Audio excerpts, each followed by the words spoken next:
Awesome. I hope I'm visible. Yes. Yes, sir, you're visible. Cool, cool, cool. Where's people in the chat? I, see, I don't, I tell my mom every day that, hey, I don't talk to, my computer.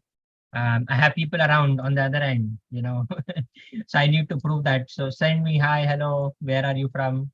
So that I can, send the screenshot to her and be like, hey, I don't talk to computers all day, there are people around there. So I see Naveen. Hello, Naveen. How are you? Hello, Nikhil. Hello, Abhi. See, this is how you should be, right? Let's interact. Good afternoon. Good afternoon. Awesome, awesome. Yeah, it's my good morning, but I just woke up like an hour before. But yeah, good afternoon. Okay, it's Saturday, so it's gonna be fun. Hello, Ketan. Hello, Suchi. Hello, Yashraj. Hey, Divya. Hello, hello, hello. That's awesome. See, this is the energy I want in the room till the end of the session. Okay. You want some awesome swags, right? I'll make sure that someone who is very active gets the swag as well, right? We have awesome swag sequences at the end. So make sure you're still till the end to be part of this giveaway and earn yourself some awesome swags. Cool. So hello everyone. Today we are going to learn about APIs. What are APIs? How to work with them, and all of that. This is an absolute beginner level workshop, which means even if you are an absolute beginner, this workshop is for you, and you will get a lot of information. Even if you are a power user, this workshop will be beneficial for you because you will get to know about Postman, how Postman works, and maybe use that in your upcoming project and be part of one of our programs as we are kind of going ahead and promoting API literacy around the globe. Myself, Ali Mustafa, and I am a senior developer advocate on the student programs teams here at Postman. um, I was one of the first employees to kind of come up and join this team and expand it across different institutes. We right now have student leaders across so many campuses in India, in US, in India region. And yeah, my work at Postman kind of involves like basically working around with students on a day-to-day basis and promoting API literacy and deliver workshops and whatnot, right? Apart from that, I love F1. So if you are an F1 fan, connect with me. Would love to discuss today, today, tomorrow, we have races going on. I also love go-karting, and that's apart from the work. Cool. So what we are going to talk about today, it's going to be very simple agenda. We'll talk about APIs, we'll talk about how to work with them. It's a pretty practical kind of a setting. So we are going to do some labs. We'll try out things ourselves. And at the end of the day, we'll sum up everything, give you follow-up resources, give you action items, and yeah, announce the swag giveaway, which you can participate in and get some awesome swags, for yourself. I don't want this to be monotonous, which means I speak, you hear, I don't like that kind of an approach. And as I told you, like, my mom is watching from behind, so you will come and, be like, hey, stop this workshop, go have some lunch, right? But I want to show her that, there are people on the other end and active, typing stuff. So let's get started. For a very beginner audience, what is an API? You might be wondering, like, this workshop is about APIs, but what is actually an API? An API in very, very simple terms, if I explain you is around like an, restaurant example. You as an individual go to a restaurant, what do? You ask the waiter for the menu, you order set items on the, menu, and then the waiter goes to the kitchen, gives your order, brings back your dish and gives it to you. What the waiter is doing here is basically kind of, trying to kind of go ahead and hide the complete abstraction, which is coming to kind of go out and, kind of go to the kitchen. And then, everything in the kitchen is hidden, more or less hidden from you. You don't have to kind of go to the chef, tell the chef what you want and all of that, right? So all that abstraction is hidden from you. You can just tell the waiter, and then the waiter will combine all the orders together, go to the, chef who is kind of looking for fulfilling these orders, and yeah, at the end of the day, you have a dish served on your table without any complications. You feel, like you just have to eat. You don't have to do anything else. Exactly how that API works. In this scenario, Waiter is an API. What Waiter does is hides all the abstraction from the backend, gives us what we want, from a set menu which is available, and then we are like, okay, I want XYZ data. API goes, get the data for you, and you're good. For example, getting weather information. Now, if you're developing an app and you need weather information, you cannot deploy a satellite, right? That's not feasible from your end as you are a small developer, and you don't have enough funding to go out and deploy a satellite, get the weather information, and all of that. What you can do alternatively is, other folks have these satellites deployed, so you can just go to these folks and be like, hey, can you rent me out some data? I'll pay you some money in exchange for you sharing this data. And the user will agree. The user will say, okay, I have a satellite, I can give you out some data, that's absolutely fine. But I'll charge you, let's say 10 rupees per 1,000 requests, right? And here is my API, go ahead, query it. So whatever weather data you need, weather data for Mumbai, weather data for Delhi, weather data for let's say New York, any city you want. So my satellites cover these many cities, and I can give you the weather data without any abstraction. Like, you don't have to deploy a satellite, walk around with complex queries, systems, and anything. You just have to go ahead, give me a city, and I'll send back you the weather data. How cool that would be, right? So something like that is used on a day-to-day basis. Or, literally on everyday basis, you use APIs in your applications. If you're using Google Pay, Phone Pay, Bharat Pay, Any Pay, you are interacting with a third layer of, financial vendors. There's then banks on the other hand, and then you kind of go ahead, scan the QR code, pay them, and then it's directly deducted from your bank via UPI, which is, again, all works on the format of APIs. So yeah, to give you a technical example, let me show you a real world use case which a lot of us use. So how many of you are active on Instagram or Facebook or Twitter or LinkedIn?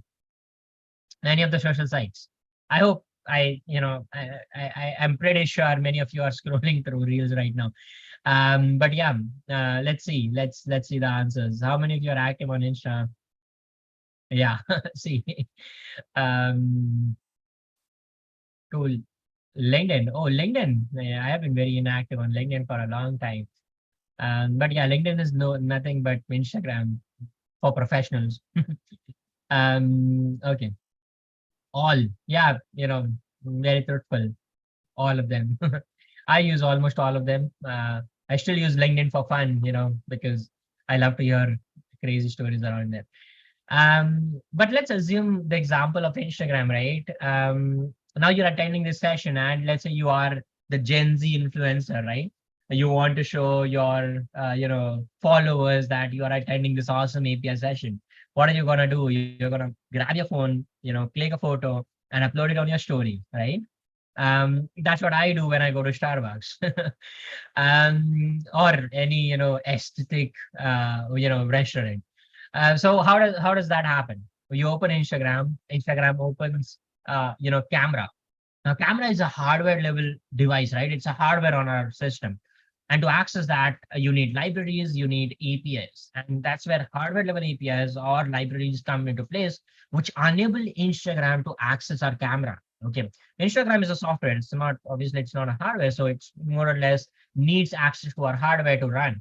And that's where Instagram interacts with the camera via a third-party library or via an API, a hardware level API, which enables Instagram to block the camera for its uses. Once you kind of block the camera, you have the access to the camera, you click a photo, right? And then once you click a photo, now, if you're not, you're not creative like me, you'll just upload it, right? But if you are a creative person, what you will do is you're going to add some GIFs on top of it, you'll add some stickers on top of it, and all of that, right? And all of that uses third-party APIs or public APIs. Okay. For example, if you're going to add GIFs, it comes from Giphy. What's Giphy? You can just go ahead and Google Giphy. So Giphy is basically an GIF repository. So you can see all forms of GIFs available here, and you can get these GIFs attached into your own system. So here you can see, and you can basically go ahead and see the categories, and you can basically use these categories, and then you can go to developers, get the API and implement it in your own app as well, right? So how cool that would be. So you can see that, literally a lot of other companies like Twitter, Samsung, TikTok, PayPal also use Giphy, right? So Giphy is a really awesome, tool when it comes to kind of going out and talking about, having a GIF API, right?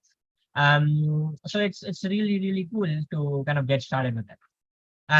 Instagram uses a third-party API, which they don't own, but they use it, and they consume it to provide more features to the Instagram users. And then they upload it to their private server from where your followers are able to see it. These are private APIs, which means you cannot go to Instagram and walk around with the APIs because they are private in nature and they are not public yet, right? So all of that, but even though they are private, you can still kind of see the API calls being made on the back end. You can actually make those API calls, right? And all of that. But this is how I would say, in a very fairly simple way, how API works with, let's say, a social media platform like Instagram. Or in the same case, if you combine LinkedIn as well, it's almost the same process. They're using, they are the first, if you want to click a photo, they'll engage the hardware, then they'll click the photo. On top of the photo, they would want to give you GIF stickers and all of that. They call an API for that. Once that is done, then they upload it to the private server, which is also an API, and so on and so forth. So in this current example, we talked about 3 types of APIs. The first one is a hardware level API or a library. The second one, we talked about private APIs. And the third one, we talked about public APIs. Obviously, in this moment, we are only going to talk about public APIs, in this workshop. But yeah, feel free to explore your base and, explore private APIs, and, basically go ahead and talk about the third party and libraries and, how these work and interact with. Cool. Coming back to the discussion, what is an API? API stands for Application Programming Interfaces. Interfaces can be anything. It can be a mobile, it can be a watch, it can be a computer, it can be a kiosk on a railway station. If you have been to airport, if you go and type in your PNR, it allows you to print your boarding pass. If you have been to railway station and you have used these smart cards, right? What it enables you to do is you go ahead, you enter the destination, swipe your card, you have your ticket directly printed. So all of these follow APIs, and all of these are interfaces. Okay. So an interface can be anything. It can be, as I told you, a mobile phone, a kiosk machine, an ATM machine, a computer, and so many different devices which I can list on. And these interfaces communicate with each other using APIs, right? So one interface will make an API call to the server, and the server will respond back and say that, hey, ATM machine, this is the balance of this particular user who is trying to withdraw cash. Or this is the GIF which you are looking for, to put it on your story and all of that. So APIs allow developers to access data from a service, and basically, they don't know anything around the backend, how it works, what the code base looks like, and all of that. They hide all that abstraction and give direct access to the data of what the users are requesting. Now, remember, in modern world, we don't develop everything from scratch, right? So we rely on APIs a lot when it comes to the real world problem. And that's why there's an API for everything, literally everything. Okay. So there's a cat API. You folks don't like cats, there's a dog API. You folks don't like dogs, there's a crocodile API. Right? I don't know who likes crocodile, but yeah, there's an API for that.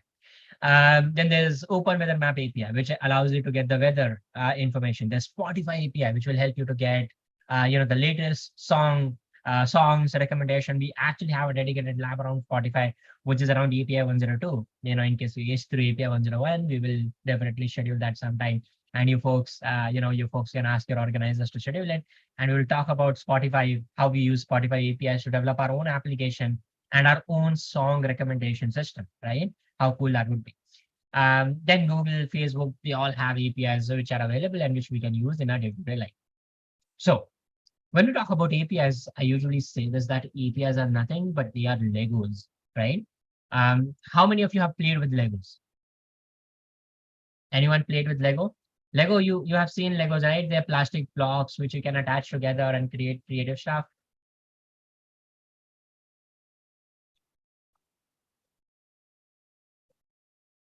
Yeah.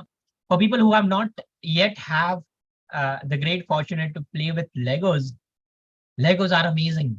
The best part for me is not building stuff, but whatever my small brother makes, I'll just go kick it, and that's the satisfaction you get. But on a serious note, Legos are amazing, right? You can build stuff. Let's say I build a truck. I no longer want that to be a truck. I want that to be a robot with two wheels. I can detach some parts, reattach it, and build a robot. I don't like this robot anymore. I want to make a building. I can remove the head, attach few parts, building is ready. What it means is Legos are very, very flexible, which means you create a module, and then that module can be used with any other, system, any other parts. You just need to attach, reattach, reconfigure. What that enables you to do is build faster, iterate very fast, because you're developing parallelly, right? You're developing individual modules parallelly, so there is no dependency. You're just moving forward, developing your features, developing your systems, and then on top of that attaching other systems which are fully developed in nature. So you can imagine APIs are nothing but Legos in their software, in their software version. Okay. So APIs are nothing but, simple Legos, in obviously software version of Legos, where you're building stuff individually and then you're attaching these APIs together to build your product. And this is what an API first company is called as, right? So they're building the APIs first, which enables them to iterate faster, kind of have very agile development cycles, and develop features without independence, with independence. For example, your one team could be using JavaScript, another team could be using Python, and both systems can interact without any problem just via APIs, right? So you're just solving your problems and you're not debugging other people's code base, right? You're just debugging your code base, and kind of getting started with it. So a classic example can be you're developing a website. Let's say a website like Instagram. What are the modules you will need? Login system, login and sign a system. That's one, right? Then post, how the posts are uploaded. Number two, and then profile. Number three. Then likes and so many different things. But all of these can be converted into individual APIs, and then these individual APIs, they will develop. They will start working on them, start kind of building stuff, and then combine all of them together, and whoop, you have a social media site, right? How cool that would be. So yeah. What is Postman then, right? We now understand what APIs are and how APIs are used, but where does Postman come from?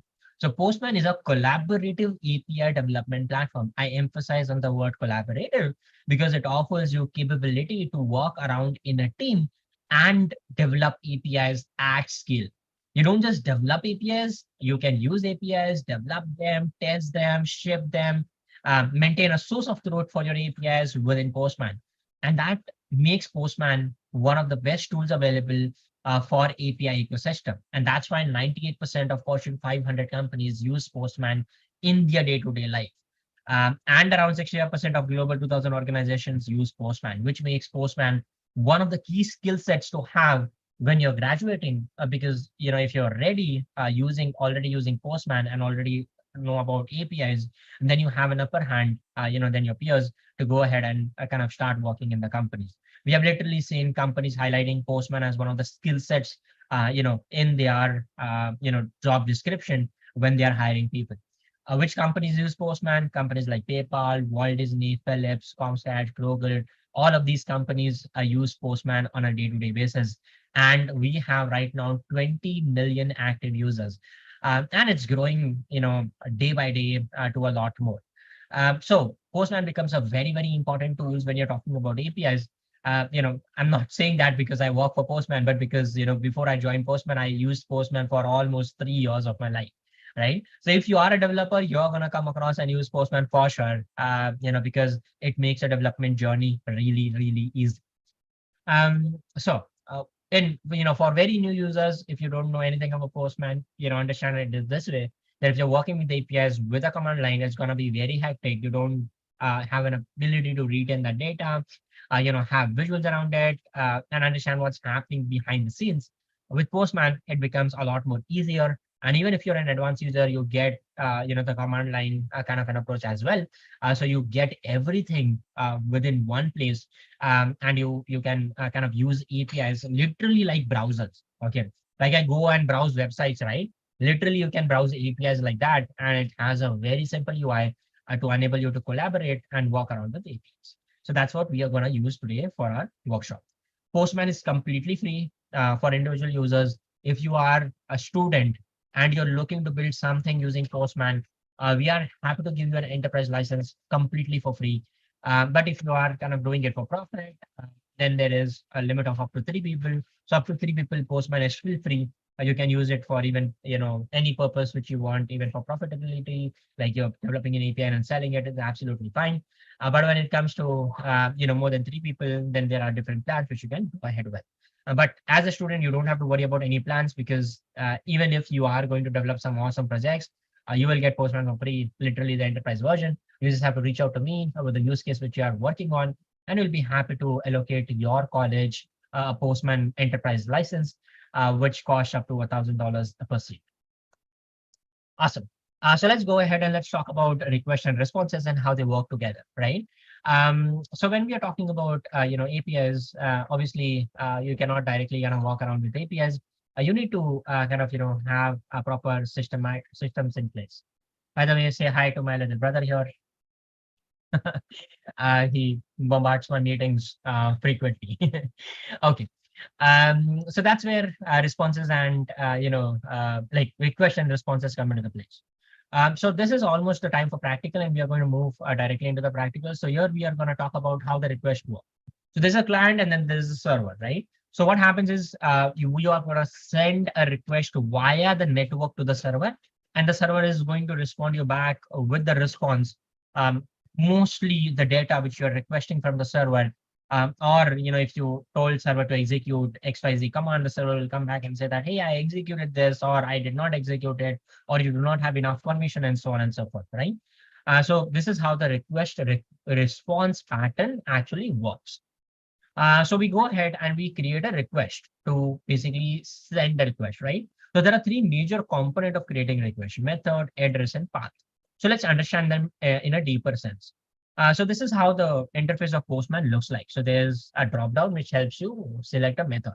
There are multiple methods. Methods are nothing but action verbs. Okay. So there's get, post, put, delete. These are the four essential methods which you will use in your day-to-day development life. There are more methods than these, but these are the four which are very much used in our day-to-day life. So get method is used to retrieve information. Post method is used to send information to the server.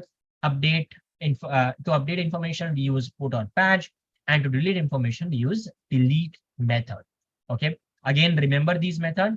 Get method for retrieving information, post method for sending information, put or patch to update information, and delete method to delete information.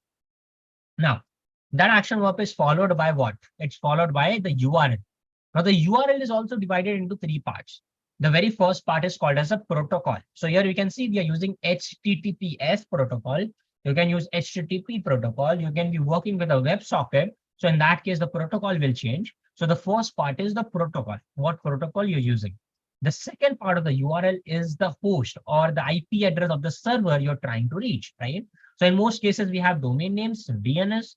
DNS is nothing but the masked version of the IP address, right? So you have a name so that it becomes easier. But at the end of the day, it can be an IP address or a DNS, which allows you to discover that server over the network. And then the last part is nothing but the path where the resource is located. Okay. So to give you an example, let me go here and let me show you a live. So you all have gone to google.com, right? So you go to google.com and it gives you the homepage. Okay. But now what I'm going to do is I'm going to go google.com/, I'm going to hit Gmail and it opens Gmail. Now I'll again go to google.com, I'm going to hit Maps and it will open Google Maps, right? Now I can go ahead and hit on the end Drive. and it will take me to Google Drive. So what happened? The domain remained the same. The protocol remained the same, but the path at the very end of the URL changed. And because of that, the whole resource which we were requesting changed. Okay. So yeah, that's how you will see that APIs actually work. So the end of the URL, the path is very, very important because that is where the resource is located. So you need to understand which resource you're trying to reach. Okay. So as I have shown you, live examples, there's maps, then there's Drive, then there's Gmail, and then there are so many different stuff, right? Which you can actually see while you're working out with Google API, right? So this is how it works in simple real world scenario. Awesome. Now you can add more details to your request, right? For example, you want to add information to the server. Which method are you going to use? If you want to send something to the server, like you want to add some data to the server. Yes, yes. Which method are you going to use? Post method, exactly. And so basically, whenever you want to send something to the server, you cannot just be like, hey, server, I'm sending something to you, right? You need to kind of mention that in a particular format. And this is where body comes in. Okay. So this is where body comes in, header and body. So header contains metadata, data about data, and then body contains the actual data. Okay. So header will contain what is the client IP address.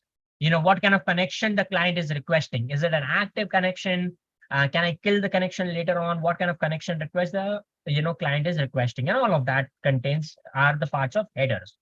Then comes the body. What is body? Body is the actual data you want to send to the server. So there are two requests where we'll use body: post and put request, right? Because in put also we need to update to the server, so we need to send some information. So we're going to use body in put and we're going to use body in post request. Then there are parameters to filter the incoming request. For example, let me show you a quick example. If I go to Postman, if I go to postman.com, I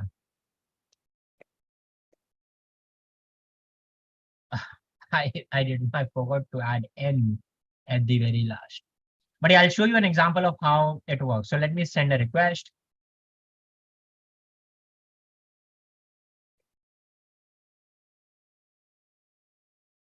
Awesome. So what I'm going to do is I'm going to show you how it works. Okay. So let me send a request to https google.com. Okay. Now I'll hit send here. And you can see I get something in return, which is HTML. If I click on preview, I can see the Google homepage. Now let me show you the use of query parameters. So now what I'm going to do is I'm going to add a query called as Q. And then I'm going to add a value here. Let's say, let's put my name, Ali Mustafa. Okay. Now let's hit send. And what happens? You can see that the text box is filled with my name, right? Basically, it actually adds my name there. So let's change this to something else. Let's change it to Ali Mustafa, and it will still remain the same. The text will come here. So you can see that with query parameters, I can actually do small actions on the server side, right? Now, the final step, which we learned about path. So let's add a path. So let's add /search because you're going to do a Google search. So let's hit enter. And we get a response. So if I see the response, you can see all my handles. My profile is a lot SEO, so you can see actually everything. So you can see ILU.dev, Postman API network. So basically I have, like my Postman profile also pops up, and then other profiles also pops up, and you can actually see everything which is there, for my name use case. Let's try that with Postman, and let's send it again. And you can see, we can see everything about Postman. Okay. So you can see that the path makes a lot of sense, right? Because we added a path and then now we can Google search it. Now let me show you something interesting. So let me go to google.com and let me search for Postman. And now you can see the URL is pretty big. Let's copy this URL, come back here and observe this carefully. Okay. So I'm going to remove everything here and I'm going to paste that URL. And as you can see, as soon as I paste this URL, Postman gets all the query parameters which Google was sending in that request. So there is queue, which we used basically, right? Then the source, and then EI, then, all of that tracking stuff which Google uses. I don't know what all of these are, but, they do seem to be a lot of data which Google is sending when I'm sending a request, right?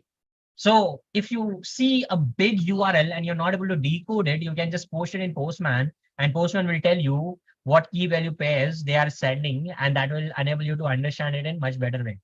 But yeah, that's one use case of, how to use Postman. But still, so that's how we create a request. Okay. Now for body, obviously you can have multiple body types, like for example, form data, JSON, text, HTML. We are going to use JSON. What's the full form of JSON? JavaScript Object Notations. So we are going to use JSON. It's simple key value pair. For example, let's try a simple example of JSON in the chat. Okay. So what I'm going to do is I'm going to ask you folks to add your name in JSON format.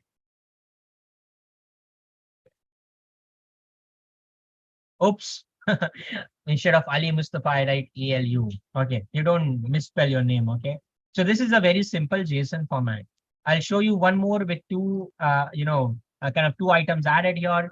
So I can add two items here. Let's say I can add name, I can add email, I can add, multiple stuff, as you can see here, right? Name, email, then birth year. So it's more like a structure, and then you can forward it through. Yeah, that's awesome. Cool. Then comes a response. So you see, we send a request, right? And then we received a response. And once we received the response, you can see that we received a status code. Okay, which means how did our request perform? Did it went through?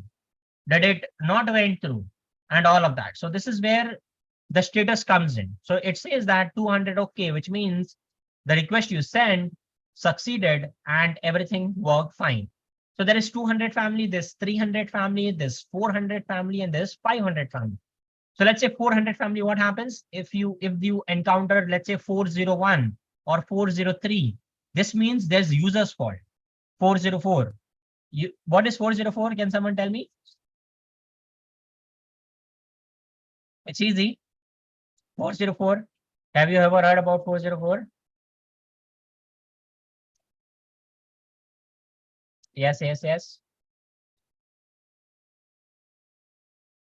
Page not found or resource not found, right? What it means is whatever you're looking for does not exist on the server.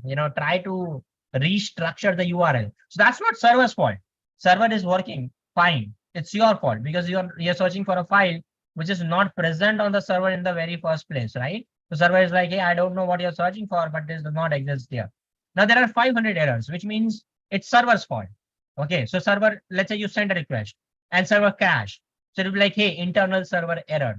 Okay, or the server is non-responsive or something like that. So that's a 500 family. So 200 family success code, 400 family user error, 500 family system error. But again, you don't need to remember that because Postman makes it easy. So you just hover and then you know that what does it mean. Then this is the body, which is actually the data. And you obviously can see that the body is basically the gold mine because this is where the whole data exists. So you can see the pretty version of it. And you can see the response we are getting is HTML. And that's why it is highlighted. But if I click on text, then it will not be highlighted. It will not be syntax highlighted.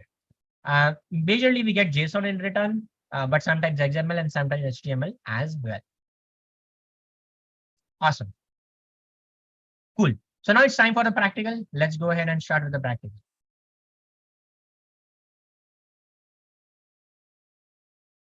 Okay. So what I want you to do is I want you to go to this URL.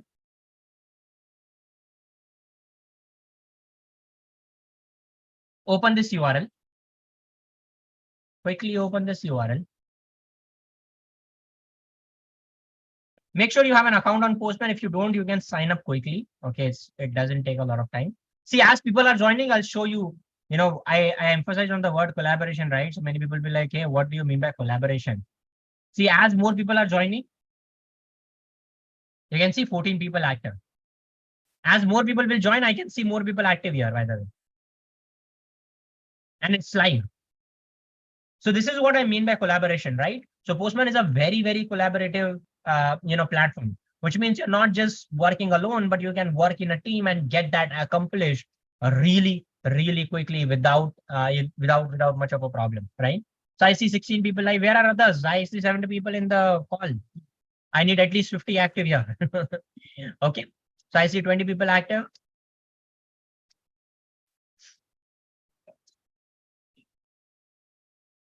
Cool. Awesome. So now what I want you to do, so what you see right here is called as a public workspace.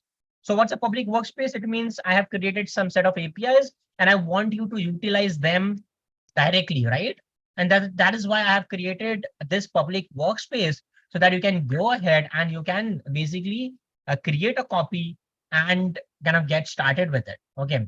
So the very first API we have in this workspace is called as basics of API. You can see that it has 3.228 fork, 3.2K folks or 3228 folks, right? And around 1K watching, which means a lot of people are watching this, collection. So we are going to create a fork copy of basics of API. Can someone tell me what does forking means? Can someone tell me what does forking means?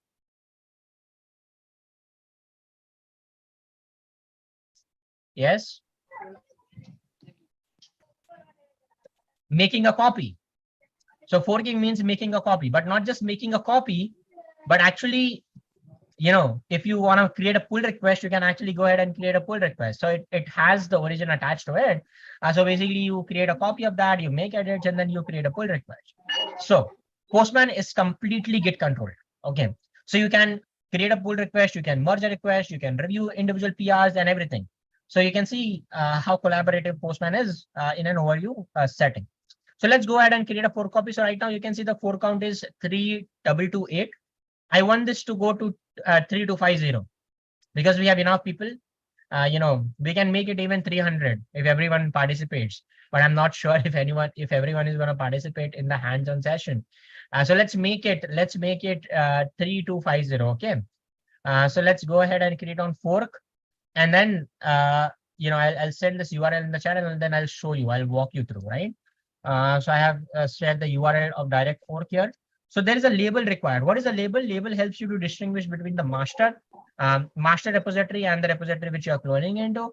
So it is quite possible that sometimes you might have the two repository of the same name, and it will become difficult to identify which is the origin and which is the one which you have forked. So here I usually prefer to name the label as the date. So today is what? Today is 30 July. And then the workspace. So by default, you will see my workspace. Okay. But if you want to create a new workspace, that's absolutely fine. So I'm going to select a demo 18th, and then I'm not going to watch the original connection and hit on fork. So hit on fork and it will redirect you to a new page altogether. Okay. So I'll wait for everyone to fork and then I'll fork. Okay.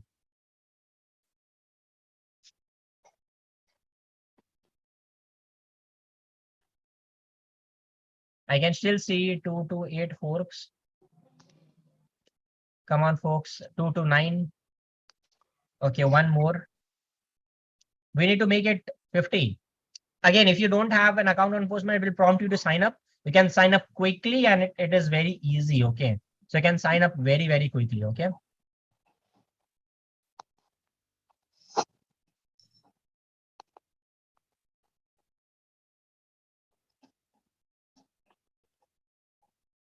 So we can see it's 2:30, 20 more folks to go. Come on, folks.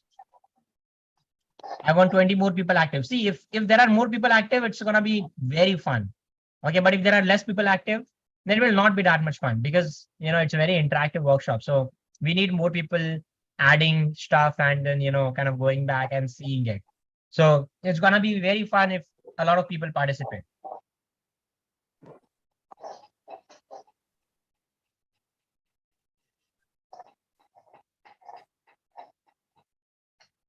I see 31 people forking it already. 32. What about others, folks? Come on, be quick. 18 more to go. For people who did not understand what to do, I have shared a URL in the chat. So copy that URL basically, right? And then add a label and select your workspace and hit on fork button. Okay. So let me quickly refresh this page.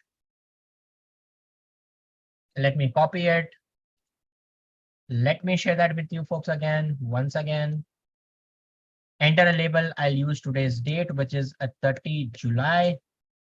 And then I'm going to select my workspace, which is demo 18, but you can select any other workspace. You can choose to unwatch it, the collection. Watching the collection will just send you notifications basically, right? And that's why I'm unwatching it. So let me go ahead and see how many folks do we have.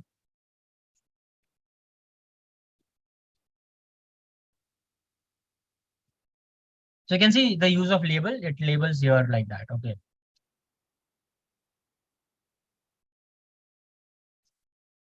Oh, we are at 3237. Still, we wanted to reach at least 30, 40. Let's make it 40 at least, folks.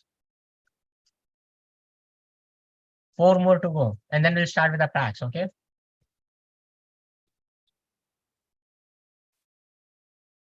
So see, there is pull request available there. Then there is history. Basically, if I have done any editing, then there are comments, and then this is the documentation basically.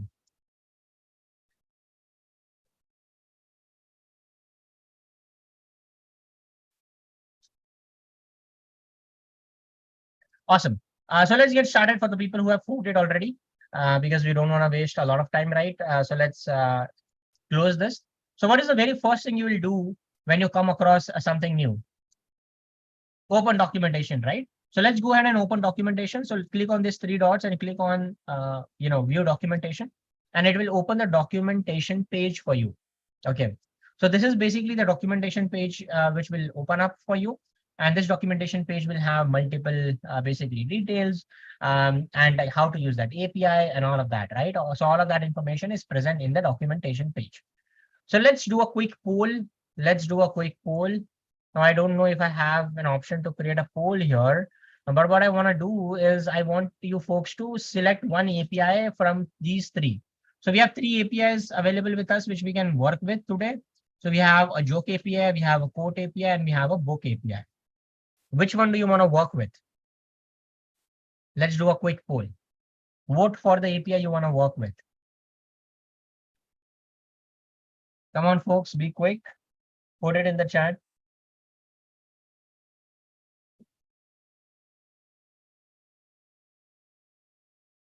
Book API. So there are 2 people who says book API.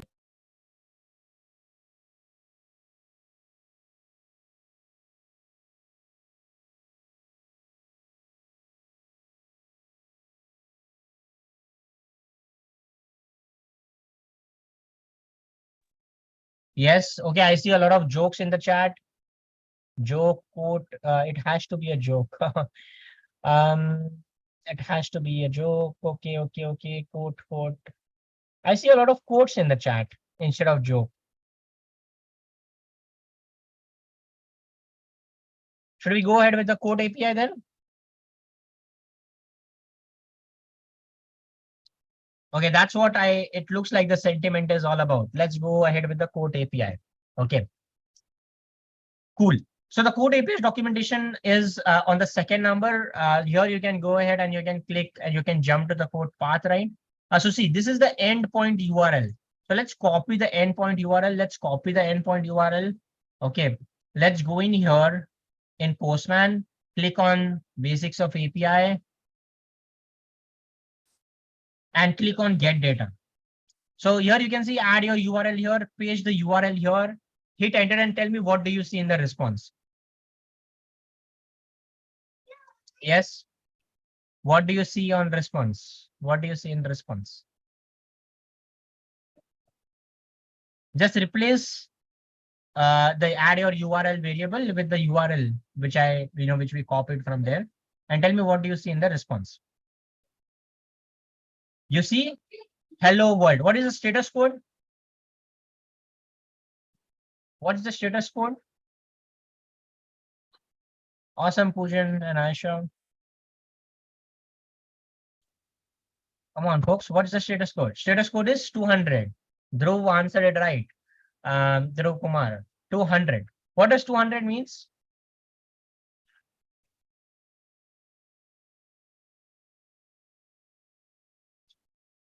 Okay. Just okay. Like your dad saying, okay, once your salary is credited, you're like, hey, dad, my first salary credited. Dad's emotion like, okay, something like that. But awesome.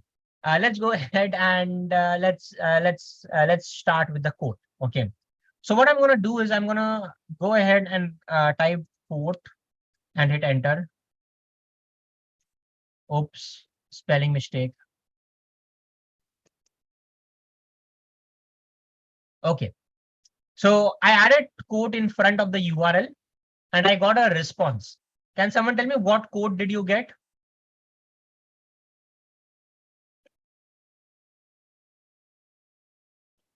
You all should get different quotes.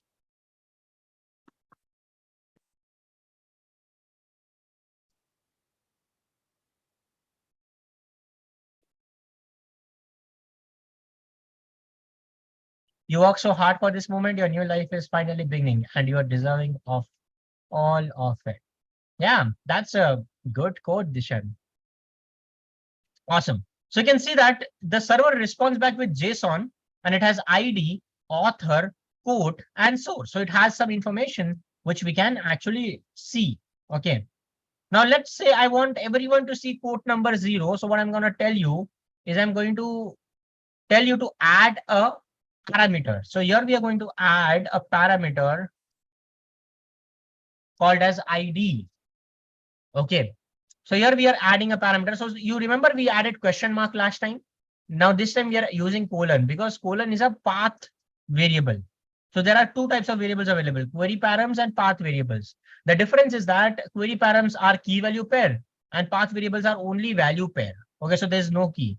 We are using key here as a variable just to replicate stuff and make sure that there is consistency. So whenever we are kind of working around with path variables, we can use path variables to make it easier for us. Okay, so let's add the ID as 0. Let's add the ID as 0 and hit send. And all should see this quote by James Baldwin. Yes, are you able to see it? Yes, no, hello. Let's see.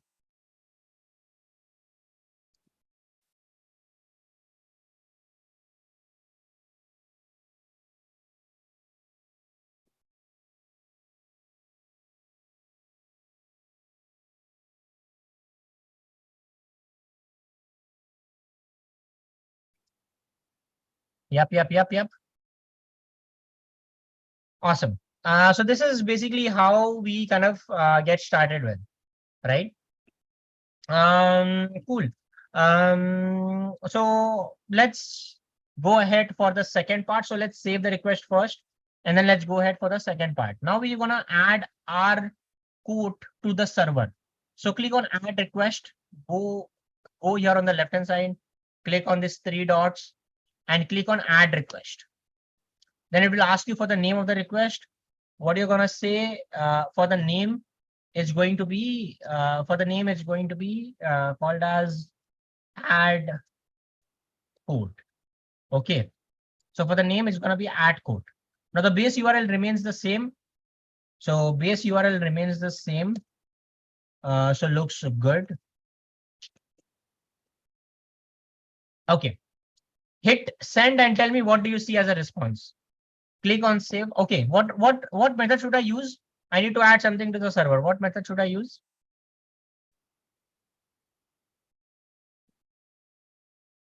Post, right? So let's select post, save the request, hit send and tell me what do you see in the response.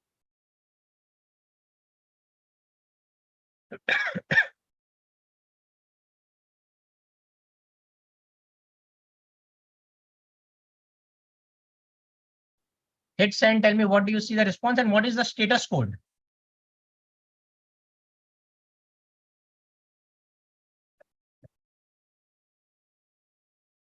What is the status code? Come on, folks, let's be quick.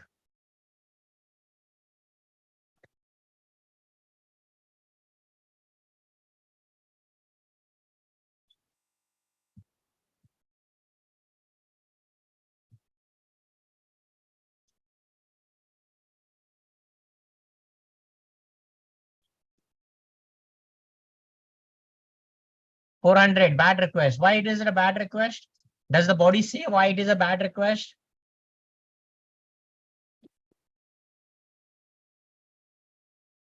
Does the body say that why it is a bad request?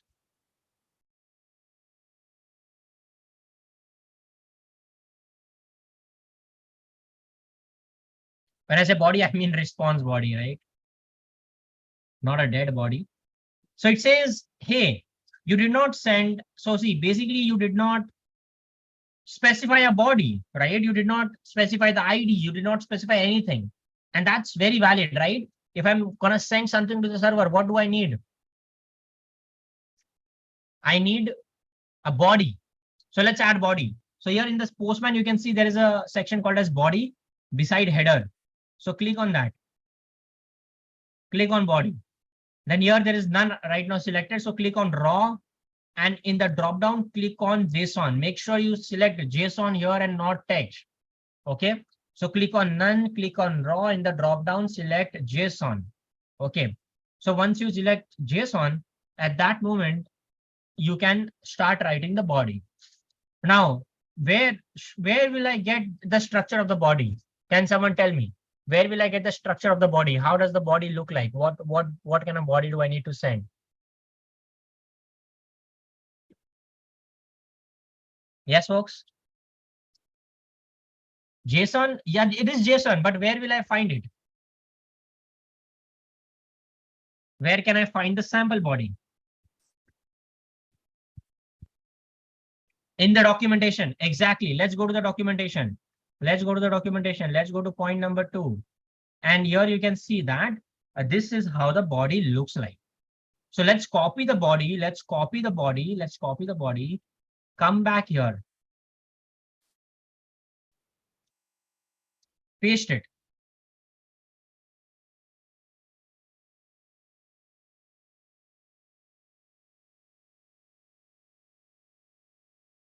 Sorry, I had a little bit of cough.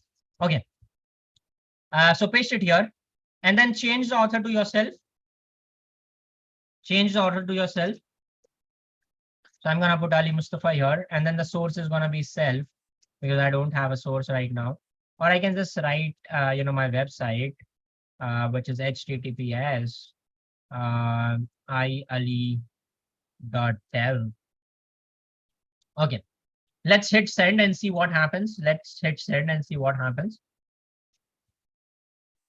What is the status code you get?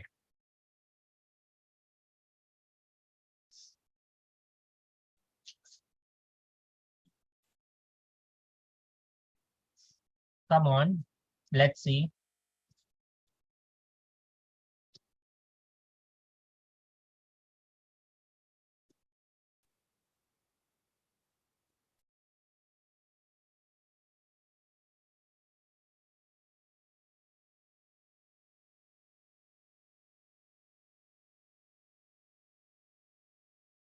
Do you see a response? You don't.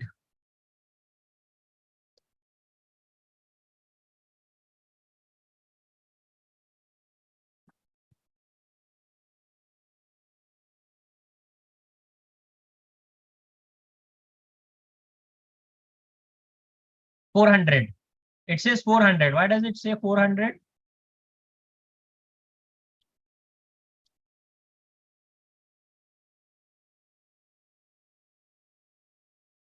Quote not sent. The ID. What's the problem? The problem is the ID. We did not change the ID. ID1 already exists. Let's update the ID. Use any ID as your any valid integer as your ID. I'm going to use 101 because it's API 101. You use anything else. Okay. So any valid integer as an ID, hit send again, and you should see. Tell me what status code you see. Okay. So you can see, I can see you can do it from Ali Mustafa. So now you should also be able to see something like that.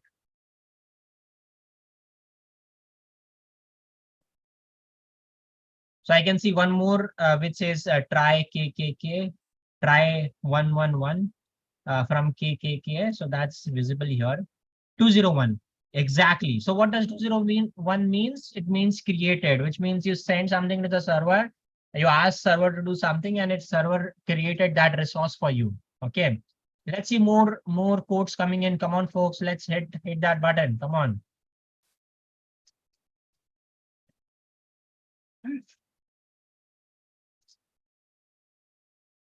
Okay, I see another one from Pujan, which is but bugs are features, but I doubt this is bugs dot features. These are basically you have copied the one from a joke, is it? You have copied the joke body, I assume.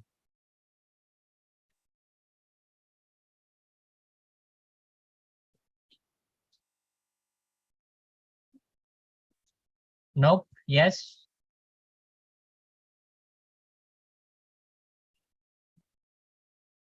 Come on, quick, folks. I'll give you a minute.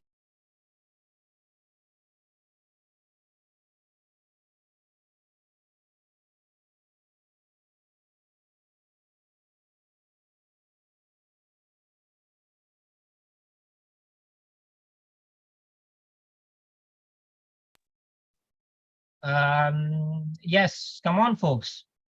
Be quick.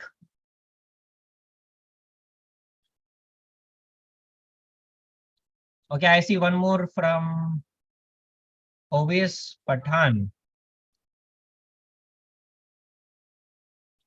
What about others? We have 60 people in the call. I need at least 10.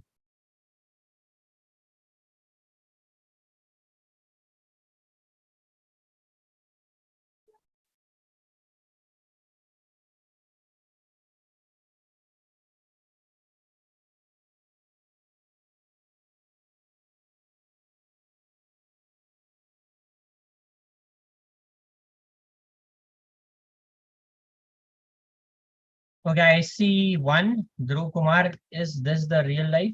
So how do you think you are adding the jokes on your machine and I'm able to see it on my machine, like in this UI? Well, how do you think that is happening? Yes, yes. How do you think that is happening? We are adding it to the database. Exactly, right? So that's the power of APIs. What you folks are doing, so you folks are individual systems and you folks are using my API and you folks are adding this into the database. And then what I'm doing is I'm just hitting a GET request and I'm pulling off all the codes at once and displaying it via a simple HTML UI. Which, by the way, I generated using the code generator from Postman. So yeah, I will show you that feature as well. But let's wait for one more. Let's wait if someone more is going to add a quote or stuff. So I see I can do it. OS Patan has added one more. So let's refresh the page.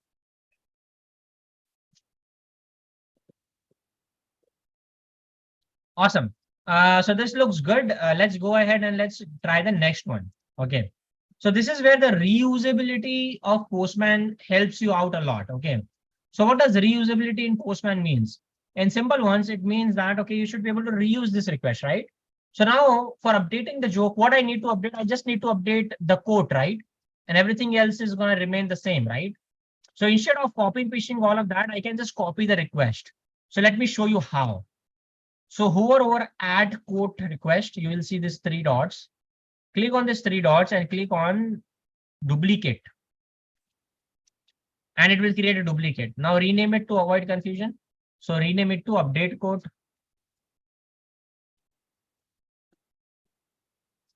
Okay.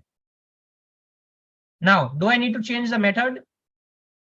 Do I need to change the method or it's going to be post itself? I need to update. We need to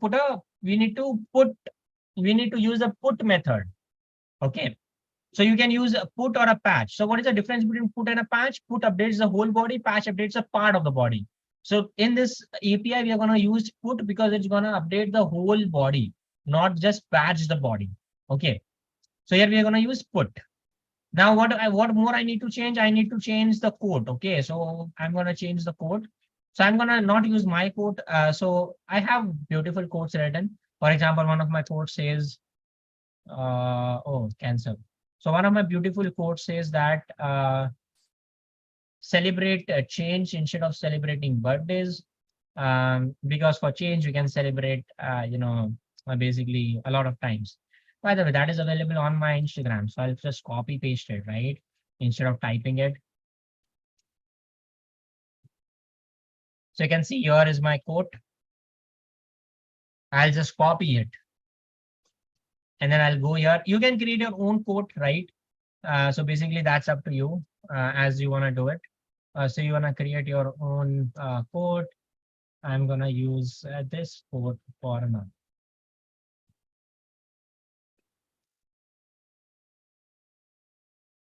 Okay, so let's go ahead and let's hit save and then let's hit send. Tell me, what is the status code you get?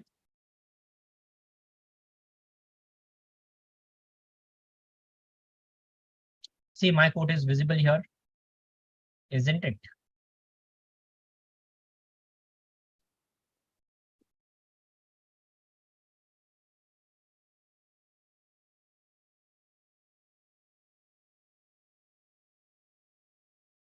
Let's see, as soon as you update, I'll be able to see it here.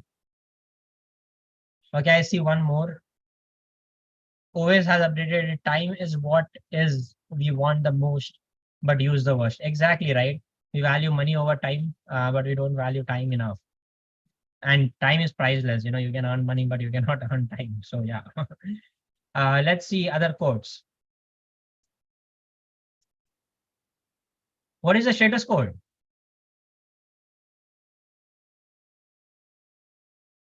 Now I love really one more code from the office, so I'll add that.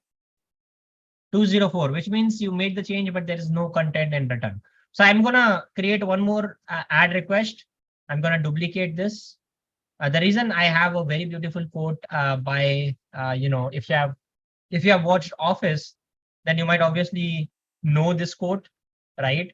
It is from Michael Scott. So I'll just mention Michael. And the quote says, would I rather be loved or feared? Now, I don't remember the exact words, but they should be like that, right? Easy. Both. Okay. So basically the whole idea of this is that, like obviously Michael Scott is a funny character in The Office, if you ever watched it. And this quote very much resonates with me. Would I rather be loved or feared? Easy, both. Because I want, them to kind of fear of how much they love me, because then, it's gonna be crazy, crazy stuff. But let's save this and let's send it flying into, the server. So it says there is a security issue. We'll check for it later on. Let's come here and let's refresh this. And I see J, hello. And then Michael, would I rather be loved or feared? Easy, both. So I can see it here. Apart from that, try 222. Oh, you have added one more. Okay. Anyone else is updating their codes yet? Let's see the security issue.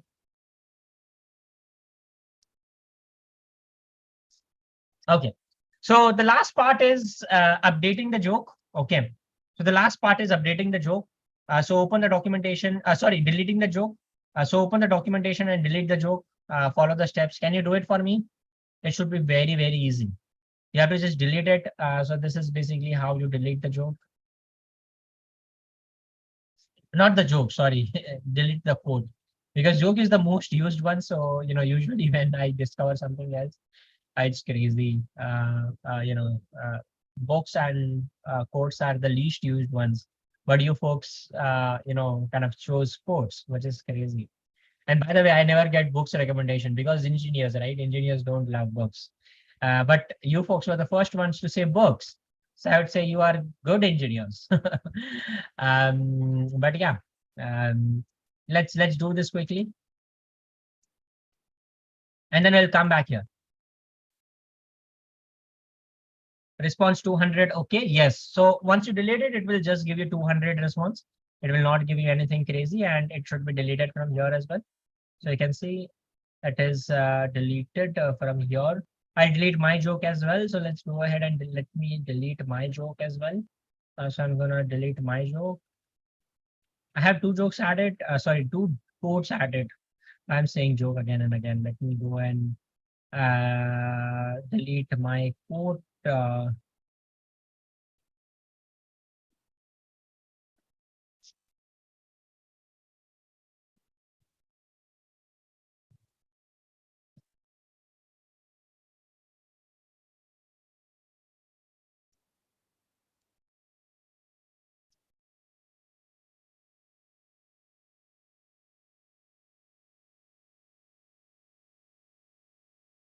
Okay.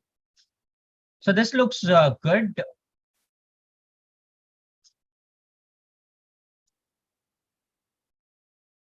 Looks like people are deleting the joke. Dhruv Kumar, what if we are just video game characters? Yeah, that's going to be very, very fun. So what is the major problem in this whole system? What is the major problem in this whole system?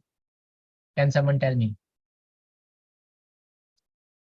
You can see that Postman automatically highlighted that for us. It says that, hey, you cannot use no authentication while you're adding something to the server. Why? Because an attacker can misuse the identity and basically kind of basically give an attack. And if you click on possible fix, it will take you and show you basically the fix which you can apply to make it easier. We can see how powerful Postman is. And yeah, it gives you these warnings from time to time. So that's something really awesome.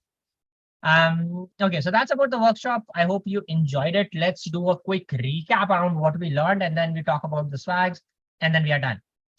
So what we learned about, how many methods did we learn about, and what are they? Can someone mention it in the chat? Come on, folks, quick.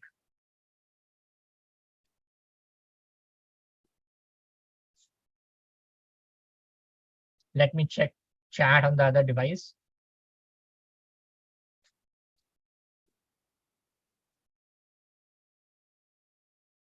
Come on, easy, easy. Let's do it quickly. Get, put, patch, delete. Post method, we forgot about post method, Divya. Yeah, Pujan said post, Dhruv said post, Abhi said post. Awesome, awesome. Then we talked about addresses and path, right? How addresses and path works, right? Then we talk about parameters. What are the two types of parameters we talked about?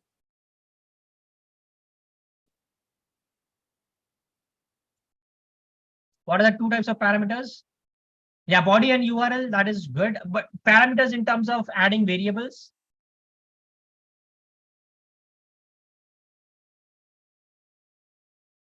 Path and query. Path variable and query variable, exactly. Then comes authorization. So see, that is the problem which Postman highlighted for us, right? Postman said that, hey, what is the problem? The problem is you don't have authentication. Now, why we don't have authentication for this API?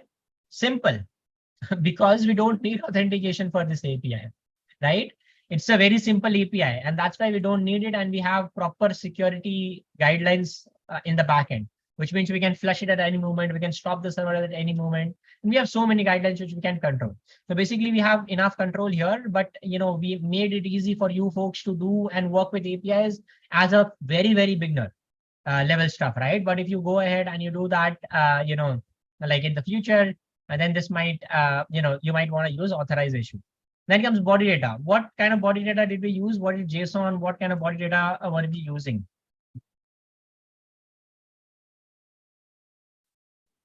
Yes. Was it text, XML? What kind of body data was it?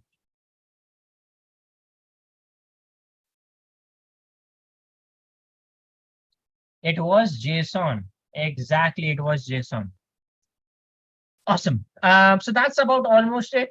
Now, if you are excited about this and you want to continue learning and get certified, so we have a certification from Postman as well, and that is called as a Postman Student Expert Certification. And that gives you a lot of visibility. It gives you can add it on your resume.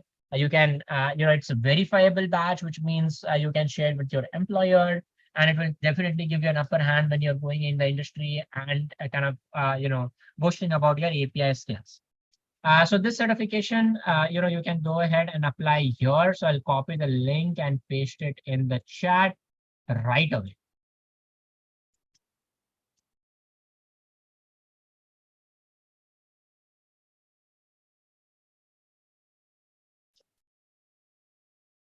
Awesome. So one thing which people told me was about they want to see the code generation, right? So see, let's say if this is my, so let me go here. So let's say this is my API, right? And everything here looks good. So I can go here and click on code, and it will give me the code for a particular URL. Let's say she hash, or let's say a JavaScript jQuery.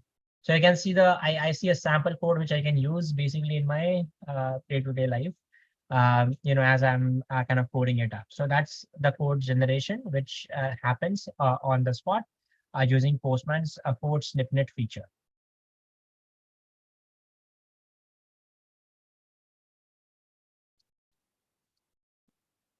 Awesome. So you can apply to become a Postman student expert. Before we go and talk about swags, one more opportunity I want to share with you all is around our Postman Discord server. So our Postman Discord server, gives you multiple opportunities to earn swags even after this one, and obviously you get more opportunities to earn swags on a day-to-day basis. So basically, you can go ahead and join the server and be part of it, and we share about a lot more events happening around APIs and around Postman. So yeah, if you feel like, you can go ahead and you can join it, and that will be awesome. Talking about swags, we are running 2 challenges, giving away a total of 5 swags around these challenges. We can give away more as we see more entries coming in. Right. So let's go ahead and yeah, let's talk about the challenge. So the very first challenge is share your learning challenge. So what you can do in that is you can use hashtag Postman student and tweet it or share it on LinkedIn what you learned from this session. The winners are not selected based on the likes or retweets or stuff. They're selected based on the content they post. Because it's a social media challenge, you don't have to, write paragraphs. You can just write what you learned, what you really learned from this session in a short, like short tweet or a short post. And the best ones will be selected. We give out a swag kit. So basically, there are 2 items in the kit for whoever who wins this challenge. So everyone can participate in this challenge. It's very easy to participate. And if we see more entries, we will increase the number of swag giveaways depending on the entries we get. You can also use, you can also click a good photo and attach it, basically because this is recorded. So you can obviously go back and click a good photo around and basically use that in your post. So, it becomes a better post while you're sharing on social media. So that's number one, share your learning challenge. Make sure you use hashtag Postman student and tag the hackathon organizers here, because that's very essential because we need to track back to this, event, right? So I'll just, pitch in for the organizers to see if they have a hashtag so that they can mention in the chat so that you can use both these hashtags to participate in this challenge. And then the second challenge is around a blog writing challenge. So this is where you can participate and write a blog. Now, this is a little bit tedious, which means you will have to spend some time. And that's why the deadline is throughout the weekend. So you can submit your submissions on Monday. But the swags are doubled. So here you get almost 4 to 5 items in swags. We don't reveal the items just because we want it to be a surprise for you folks. But yeah, if you are writing an amazing blog and explaining everything in detail, then you are eligible to get a really good swag kit. And again, as I told you, we kind of increase the number of swags if we get more submissions. So that's about 2 challenges. I'll repeat once again. A social media challenge should be short, can be done on LinkedIn or Twitter. Use hashtag Postman student and the hashtag which organizers kind of share with you folks. So that's for the social media challenge. You get swag kits which contains 2 items. For blog writing competition, you have simple. You need to summarize everything you learned in a blog post and then share it on your favorite platform like Medium, Dev2, or any other platform that you like. And yeah, the top winners get a swag kit with almost 5 items in it, 4 to 5 items in it. So yeah, that's about this. So thank you so much for coming in. I hope you enjoyed everything. It's time for questions. I'll be able to take 2 questions because of the scarcity of time. So if there are 2 questions which you want to ask me, I'll be more than happy to answer them. And then we are good. So yeah, it's time for questions. If you have any questions, please mention them in the chat. More than happy to answer them. Meanwhile, I'll share my handle. So in case you want to connect with me, you can connect with me on the most active place, which is Twitter, followed by Instagram, where I should post. So I don't post. Or if you're in Mumbai, I post about meetups which are happening nearby. So would be happy to connect with you folks there. Awesome, awesome, awesome. So that's about it. If you have questions, I'm happy to take them right away. Anyone questions? So Dhruv says Postman is really good with Express.js servers. I've used it like every day for creating and managing the backend. Thank you, Dhruv. I hope you enjoy the product. And if you have a feedback, we'll be happy to hear you on the Discord server. And yeah, if you have already used Postman, then please apply to become a student expert. Once you become a student expert, you get special privileges, and you can also become a student leader, which basically means that you can actually become part of our ambassador program. And yeah, that would be really awesome. Thank you, Divya. So I'll hand it over, as I see there are no questions, I'll hand it over to the organizers, and organizers can take it forward. Hey, Khushbu, it's up to you. Thank you, Ali sir. Thank you so much for being a part of this workshop today. It was a really very great learning experience for all of us. So, Awesome. Thank you, sir. So let's conclude the workshop. Guys, thank you everyone for participating in the workshop. We hope everyone enjoyed, and we really look forward for seeing you in the next event as well. And please participate in the challenges as well. You can also tag hashtag PTB in your post. So thank you. We will be forwarding a feedback form. So please make sure that you fill in the feedback form to tell us how you felt about the workshop, or if you want us to improve any further. Also, it will be containing your details, such that your name that you want to be printed in your certificates. So please make sure that you fill in the whole form. Also, register for the hackathon if you are not done yet, and join the Discord server, because it's really mandatory to get information about the further events as well. And stay connected with the social media to stay updated. So that's it. Thank you everyone for joining today. Thank you, folks. Have a great hackathon ahead, and best of luck for all the participating teams. Bye-bye. Have a great day. Thank you so much, sir. Bye, guys. Have a good day.